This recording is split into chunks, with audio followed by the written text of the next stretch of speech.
Good afternoon and welcome to Tenet Talk, a talk show dedicated to exploring the exploration of truths, philosophical views, and the study of epistemology.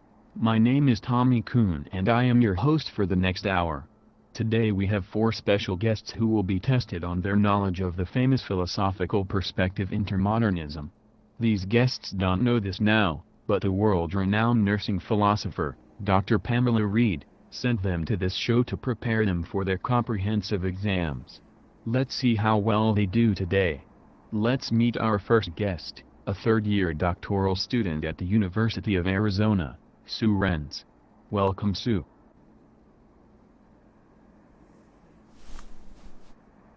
Thanks, Tommy. Great to be here. When do we get to meet the famous philosopher? Later in the show. First, the audience and our viewers want to hear more about intermodernism, since we understand you and your colleagues are studying hard for your comprehensive exams.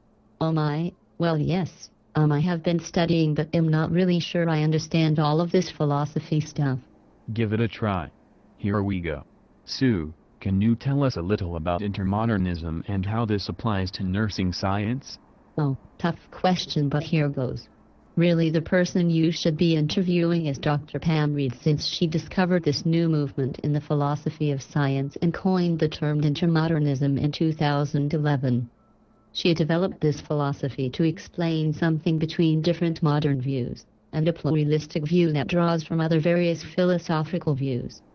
Intermodernism was inspired by postmodernism and more futuristic views of nursing science. Some have called it an unorthodox view of nursing knowledge that seeks to blend nursing science, theory, and practice. Sounds interesting. Can you relate to it as a future scientist? Absolutely, since intermodernism avoids radical extremes and really fosters diversity and encourages new ideas. What about the acronym? Kind of cool way to remember important aspects of this philosophical view, huh? Yes. The acronym represents the tenets. I can only remember three of them: openness, discovery, and epistemology. Not too bad. Looks like you have studied a little bit at least. The tenets are important and they provide a framework. Openness means being open to change, open to critique, and ongoing reflection on one's theory and practice. This is necessary to be amenable to change and is essential for knowledge development. As Dr. Reed says, openness sensitizes you to possible oppressive stances in research and practice. It also fosters diversity, which is embedded within this philosophy. What about another one? Well, discovery means that there are multiple ways of knowing. For example, abductive reasoning is encouraged, which means that knowledge can be constructed from experiences as well as inductive and deductive logic. That's just a fancy way of saying that there are many ways of knowing. Theories are neither random or come from nothing at all. This is deep stuff, but it feels very freeing to think this way. Yes, and also what I like is that intermodernism expands epistemology in that science and practice partner together, instead of practice merely being where knowledge gets deposited. Since we are all clinicians, this means a lot to us, as we also believe, like Dr. Reed, that practice is a source of knowledge and will inspire new knowledge as well. How about another one? I could only remember three. Can I ask a colleague for help? Sandy? Ryan? Sherry? Hi.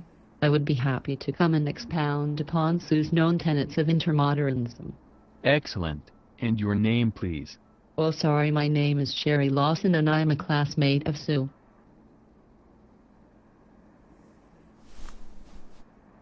Great. So can you tell us about the rest of the tenets of intermodernism? Oh no. Like Sue, I can only remember three of the tenets related to intermodernism. And what are the three you remember? I believe there is in-betweenness, nursing, and truth. That is a good start. This in-betweenness that you speak of sounds interesting. Can you tell me more about that? Well, a good friend of mine always says the virtue is in the middle, and I think this applies to this tenet. Theorists are able to bounce between modernism and postmodernism and not be limited by the strict concepts of either. Intermodernism builds on and is able to expand and allow other theories to exist without being incorporated into one right view. One could say that intermodernism is an open concept and allows theorists to shift between extremes and contradictions. Pam Reed, states that Intermodernism honors the wisdom of the middle way. It promotes science and practice partnering together. As a clinician, I can actually get a grasp on this concept. Truly, this theory is very congruent to evidence-based practice. Within Intermodernism thought, the practitioner is not merely the knowledge consumer or user but is a knowledge producer. Wow, you have really been reading up on this theory. So tell me, how does this theory relate to nursing? That is very exciting. It sounds like it opens up nursing to explore other ways of knowing. Oh yes. It is very exciting in that the Fawcett state in order to continuously develop as a profession you must have the capacity to embrace change and learn and grow from it. I think this last quote sums it up pretty nicely in that as nurse scientists we are also nurse practitioners and can and should find ways to incorporate both of these to further develop nursing knowledge to advance nursing as a whole. Did you say you had other information in regards to intermodernism? I only know one more tenet, and that is truth. Intermodernism states that not all truth is concrete but must be continuously questioned, and if changes need to be made then so be it. Intermodernism is based on the assumption that we no longer reach a goal of universal truth but have the option of individual uniqueness and local truth. This circles us back to the open concept of this theory that allows us to go beyond ourselves in an ever-changing profession. Great, well done. Can you tell me more? That is about all I know, which is good for me as this philosophy stuff is really hard to grasp. My other colleagues are here though. Sandy? Hello, Tommy. It is a pleasure to meet the son of the famous philosopher Thomas Kuhn. I would love to hear more about your childhood, growing up in Cincinnati. But I realize we are here to discuss intermodernism. I am also very anxious to meet our mystery guest.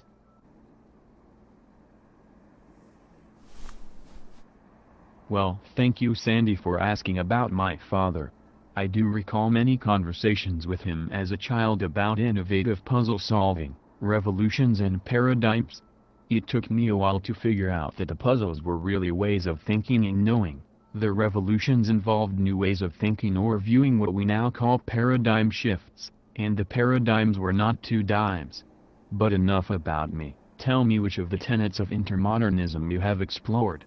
I find the intermodernist view of nursing theory to hold many tenets that are consistent with my views of nursing science and practice. The tenet of romanticism, for instance, incorporates the metaphysical elements of the human experience and the non-epistemic elements of socio-cultural and emotional values. To me, these elements of the human experience must be incorporated into any exploration of health and wellness in individuals and in groups of individuals. It seems the tenet of romanticism is much broader than the views of my father. Actually, Tommy, romanticism embraces a much more childlike view of the world, with an openness to new ways of knowing. The ontology of the romantic view incorporates intuition, imagination, affect, and kinesthesia. Spirituality is a key component of the romantic tenet. I know Dr. Reed has studied the concept of spirituality as it relates to well-being. I can see that this theory includes a more modern view of the human experience. Are there any historic tenets of intermodernism? Well, actually, the other tenet I am exploring is Nightingale. As you may have heard from your father, Florence Nightingale was a pioneer in nursing. The tenet of Nightingale within intermodernism strives to reclaim elements of classic theorists and nursing scholars, or indigenous knowledge, in particular the holistic approach to nursing. For example, although Miss Nightingale was an empiricist, she introduced the concept of individuals engaging in wellness behaviors, what we now refer to as empowerment. Sandy, thank you so much for joining us today. It has been a real pleasure to meet you. How about we bring out the last student? Ryan, come on out. Tommy, I am so happy to be here discussing intermodernism. It is my favorite nursing philosophy and I can't wait to meet the mystery guest. We are all excited as well, so let's talk about the remaining tenets and try to bring this all together before our special guest comes out. What tenets are you going to tell us about? The three tenets I am going to talk about are empiricism, reality, and methods. Let's start with empiricism. It is based on a belief that nursing evidence includes both subjective and objective data and that patients and their families' beliefs are at the center of this discovery of knowledge.